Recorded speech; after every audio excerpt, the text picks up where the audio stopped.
pada saat pandemi saya sedang membangun 5 unit villa lagi menjadi 15 unit. Tapi di April 2020 terjadi berita yang sangat mengejutkan, pandemi. Saya mencoba mencari referensi tentang pandemi ini, bahwa mohon maaf saya tidak percaya dengan berita-berita yang dikeluarkan oleh beberapa media, baik bersumber dari pemerintah sekalipun, karena pemerintah juga bingung, ini kan sesuatu yang baru gitu loh. Kemudian saya mencari sumber-sumber yang lain juga ada perubahan-perubahan yang signifikan, tidak bisa dipercaya karena terus begitu beritanya. Kemudian saya mencari berita Warren Buffett menjual saham transportasinya dan saham-saham perjalanannya. Saya melihat, oh ini pasti lama, karena Warren Buffett tidak mungkin berdiri sendiri dia. Dia pasti ada analis-analisnya, sehingga dia menyimpulkan ini pasti lama, seperti itu. Nah, kemudian saya melihat data BPS menyebutkan bahwa yang bisa hidup di pandemi ini adalah pertanian, sektor pertanian, kemudian sektor kesehatan, digital, dan air. Nah, saya coba padukan ini, bahwa saya tidak punya perusahaan air yang besar, walaupun saya punya SWRU. SWRU itu pengubah air, tapi kan tidak signifikan. Pengubah air laut menjadi air tawar. Tetapi saya lebih condong ke bertani. Bertani ini karena kita kompensasi ke bank, dan ini stok begini kan habis kita akhirnya. Saya melihat ini kekhawatiran yang berlebihan. Saya bicara diri saya dulu, nanti terkait dengan desa dan seterusnya, nanti coba kita kolaborasi seperti itu. Saya mencari alternatif, akhirnya saya memilih pertanian. Next, Yan. Nah, tetapi ternyata tantangan pertanian di Nusa-Penida itu gila. Lanjut, Yan. Tantangan pertanian di Nusa-Penida itu gila. Dia tanahnya tipis, kemudian airnya minim, alih fungsi lahan menjadi kebun jati, kemudian alih fungsi lahan menjadi penginapan, ini luar biasa sekali besarnya. Kita tahu bahwa di Nusa-Penida hanya 2002,2 km persegi atau 2020 hektar dia. Ini menjadi pertanian kan menjadi sesuatu yang agak sulit. Yang paling menakutkan adalah kera. Dari 16 desa yang ada di Nusa-Penida, 10-nya kena hama kera. Orang tidak bisa bertani, gitu loh. Kemudian ongkos pemasaran ketika kita menyeberangkan ke menyeberangkan ke Bali Daratan, kalau kita menjual hasil panen, tentunya akan menjadi daya saingnya lebih mahal dia ketimbang teman-teman di Bali Daratan. Nah, saya coba cari solusi. Nah, saya mencari solusi dengan pangan yang mengutamakan pangan, karena pandemi kan ketika pasti orang begitu butuh pangan. Kemudian daya beli lemah, pasar tak menentu, kawinan pangan. Karena kalau kita bicara pandemi, dia harus pertanian yang berbasis pangan yang berbasis ekspor yang mudah diawetkan. Ini menjadi penting, karena kalau pertanian misalnya, tetapi kalau dia tidak ekspor karena nilainya harus mahal, kalau nyebrangin, kalau misalnya kita buat pertanian sayur mayur, kita seberangkan ke Bali Daratan, habis di ongkos, kita juga akan bersaing dengan teman-teman di Bali Daratan. Pasar tak menentu, kawinan pangan seperti apa. Nah, kemudian permasalahan pertanian juga secara umum kita lihat, next ya, permasalahan pertanian secara umum, cash flow-nya agak lambat. Kita pertanian sekarang tanam 3 bulan paling cepat baru panen, itu pun sayur, hortikultura. 6 bulan baru panen, seperti itu. Sedangkan kita kan butuh ada kebutuhan yang besar terkait dengan hidup zaman sekarang, ada YP dan seterusnya. Kemudian ada risiko pertanian yang jenis baru. Kalau kita menanam tanaman jenis baru, cocok nggak di Nusa-Penida? Ini kan menjadi penting. Keluarga dan masyarakat yang kita ajak juga skeptis. Jaringan pasar tentunya juga belum terbentuk. Nah, ini menjadi permasalahan pertanian secara menyeluruh. Kemudian saya mencoba mencari alternatif. Kemudian ada porang, rumput laut, dan kacang sanca inci yang saya sekarang kembangkan secara cukup luas. Porang itu adalah pertanian berbasis pangan yang berbasis ekspor, dan dia mudah diawetkan. Dan sekarang kita tahu Presiden juga menggalakkan porang, dan sekarang tanam porang hampir 10 hektar di Nusa-Penida. Dan ini cukup berhasil. Dari tahun 2020 kita tanam 2 hektar, kemarin kita sempat panen 2021, kita kembangkan lagi menjadi 10 hektar. Rumput laut saya juga jajaki. Rumput laut masalahnya adalah solusinya adalah budaya porang, pembuatan bibit Nusa-Penida Farm. Kemudian untuk rumput laut saya buat Sijarku Apung. Sijarku Apung ini sebuah sistem budidaya baru yang saya punya hak patennya. Ini biasanya kan orang ikat, tetapi dengan Sijarku ini orang tinggal taruh saja, panen ambil sedikit, dibiarkan dan panen lagi. Cuman sayangnya ini ada masalah karena jaringnya mudah putus karena karang. Nah, sekarang kita akan coba ganti dengan jaring karet seperti itu. Kemudian di Porang saya juga bergabung dengan grup-grup petani porang Indonesia. Saya buat pasar gitu loh. Saya sekarang menjabat menjadi sekretaris Dewan Perwakilan Wilayah Porang di Bali, P3N. Kalau di pusat Pak Dahlan Iskan menjadi Dewan Penasehatnya. Kemudian saya juga mencoba men-searching tentang Sanca Inci di YouTube, dan saya punya kanal YouTube. Mungkin teman-teman TV Desa bisa melihat Arsipedia. YouTube saya Arsipedia, mengulas tentang berbagai pertanian modern baik di dunia internasional maupun di Nusa Penida sendiri seperti itu. Dan saya aktif di media sosial di Facebook maupun di YouTube seperti itu.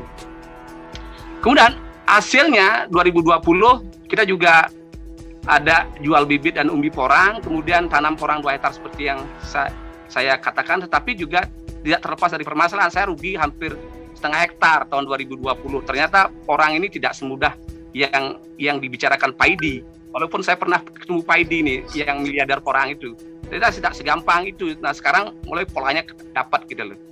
Kemudian pengetahuan, pengalaman dan jaringan semakin luas. Bahkan saya sekarang bermitra dengan petani menanam Sanca Inci baik di Nusa Penida sendiri maupun di Karangasem, hampir ada 120 hektar.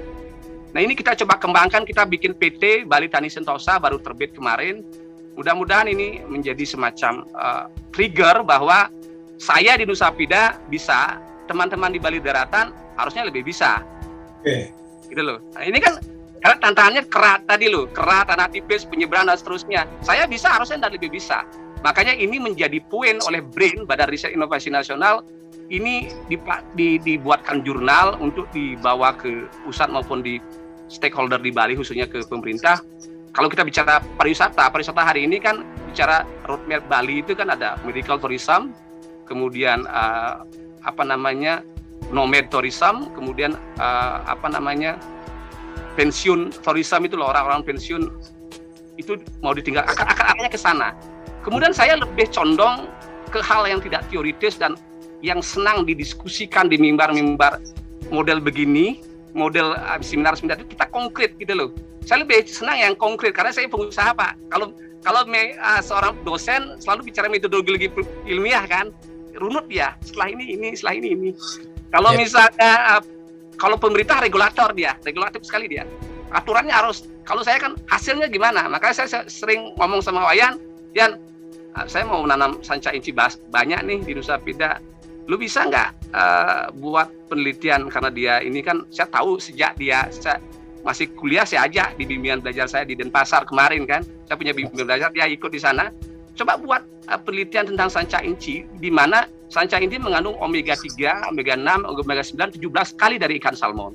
Dan kita bisa produksi di Nusa Penida 2 tahun sudah berhasil. Kita di Nusa Penida sekarang 30 hektar tanam, bermitra dengan petani, mudah-mudahan 6 bulan ke depan kita sudah produksi, dan saya sudah punya buyer di Malaysia dan di Vietnam. Ini tentunya bukan omong kosong di seminar-seminar. Makanya saya ngomong sama pemerintah, kasih sesuatu yang konkret, bukan sesuatu yang imajinatif, apalagi dengan perubahan-perubahan yang tutup buka seperti itu. Saya agak ekstrim Pak Arvin, mohon maaf ini. Itu tentunya ini menjadi sesuatu yang membuka cakrawala kita bahwa tidak normatif kita bicaranya seperti itu.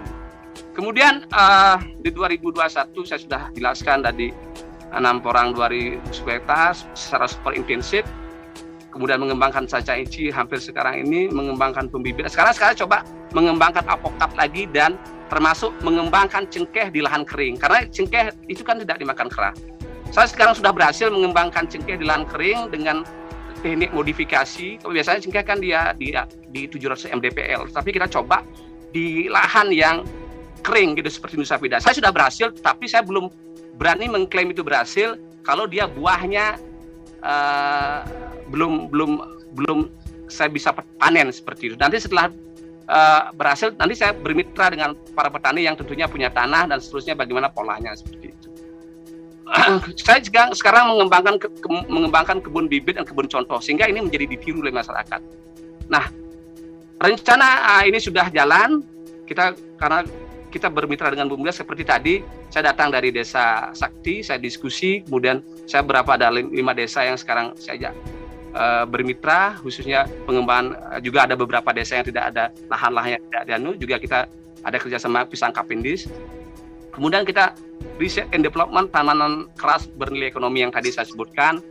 Mudah-mudahan toko hasil pertanian Nusapida Farm itu kita kerjasama dengan Balikop. Ada teman-teman dari Spanyol coba mendorong mungkin Wayan juga tahu siapa namanya itu, orang-orang Prancis. Kemarin kita ajak diskusi, mudah-mudahan jejaring ini kita bangun. Kemudian pengolahan pasca panen tentunya. Nah, kesimpulannya pandemi ini membangun kesadaran, karena tahu ini tidak cukup, sadar menjadi penting bahwa kesadaran pertanian adalah pokok pariwisata bonus, dan tidak hanya teori gitu loh. Tidak ada, saya terus terang introspeksi, koreksi, kemudian adaptasi, dan kemudian melakukan sesuatu. Saya pengusaha pariwisata sekarang mencoba full lifting, bahkan mudah-mudahan saya tidak salah, saya akan ubah penginapan saya menjadi semacam BLK pertanian. Seperti itu. Nah, sehingga teman-teman yang ingin tahu, bahkan kita sudah bersama dengan PT Roda Gila yang di Kitamani. PT Roda Gila ini sudah membuat semacam pelatihan pertanian, mudah-mudahan kita bisa adopsi. Pandemi ini menjadi inspirasi, kemudian pandemi ini mencutut akselerasi, pandemi lonceng pingat kembali ke jati diri, bahwa pandemi rem cakram pengerusakan lingkungan. Pak Arpen dan teman-teman narasumber, demikian juga para penonton Desa TV, bahwa Nusapida pembangunannya lebih cepat dari perencanaannya. Saya terus terang mohon maaf harus mengakui, saya juga ikut menyesal dalam rangka membangun Renstar, rencana strategis kabupaten kemarin, bahwa perkembangan pariwisata Nusapida begitu cepat, lebih cepat dari perencanaannya. Janganlah bicara pembangunan, perencanaannya saja lebih cepat. Sekarang permasalahan Nusapida ada 4, Pak Alvin. 1 adalah masalah air dan sanitasi. Kedua, sampah. Ketiga adalah logistik masih mahal kita. Keempat juga ada tata ruang. Tata ruang kita masih kacau di sini. Kita harus RDTR yang ini masih draft ya. Nah, sehingga kalau kita bicara masalah ekowisata desa, di mana kalau kita tahu desa harus menjadi centralized sekarang, menjadi pusat pertumbuhan ekonomi di Indonesia. Karena sekarang pangan ada di mana? Di desa. Sekarang kalau Starlink itu semacam perusahaan Elon Musk yang yang semua menjangkau wifi seluruh dunia, itu semua orang bisa kerja dari desa. Ini menjadi poin, maka nomad tourism itu orang bekerja sambil berlibur itu bisa memungkinkan. Teman-teman di Kitamani, Pak Kin Pernate itu buat semacam nanam apokat, nanti dia buat saung-saung begitu, nanti orang kerja di sana. Seperti ini nomad tourism model begitu. Kemudian juga kalau kita bicara apakah medical tourism kan sekarang Bali dengan roadmap green ekonominya kan mau bangun rumah sakit internasional di Bali Beach. Nah, itu juga kalau Nusapida oke lah, dia penyangga nomad tourism, oke masih mungkin lah. Kemudian kalau misalnya pensiun, orang-orang pensiun itu tinggal di sini dengan waktu lama, saya rasa karena di sini kalau kita bicara enjoy the Blue Pradesh, karena saya yang sama Nyoman Widane yang bikin tagline itu, bahwa Nusapida ini adalah pariwisata yang anak-anak muda sebenarnya. Kalau di booking.com itu kita lihat dia di bawah 50 tahun ke bawah paling banyak, 45 bahkan. Karena di sini kan challenge, tantangan dia masuk turun segala macam kan agak berat ya, seperti itu. Sehingga kalau saya melihat ekowisata harus dimaknai sebagai sesuatu yang ekstrim, bahwa dikembalikan pariwisata seperti bagaimana sejarah pariwisata di Bali, water space datang, kemudian dia ingin melukis segala macam, sehingga benar-benar bonus, nilai tambah saja, edit value saja. Kemudian kalau kita bicara Nusapida, bagaimana Pak Bayu Wirayuda, Yayasan Burung itu pertama mengajak turis-turis itu menulis, kemudian melestarikan burung, mencarikan, itu sebenarnya sesungguhnya. Kalau kita blast begini, saya rasa terus terang saja ini berbahaya.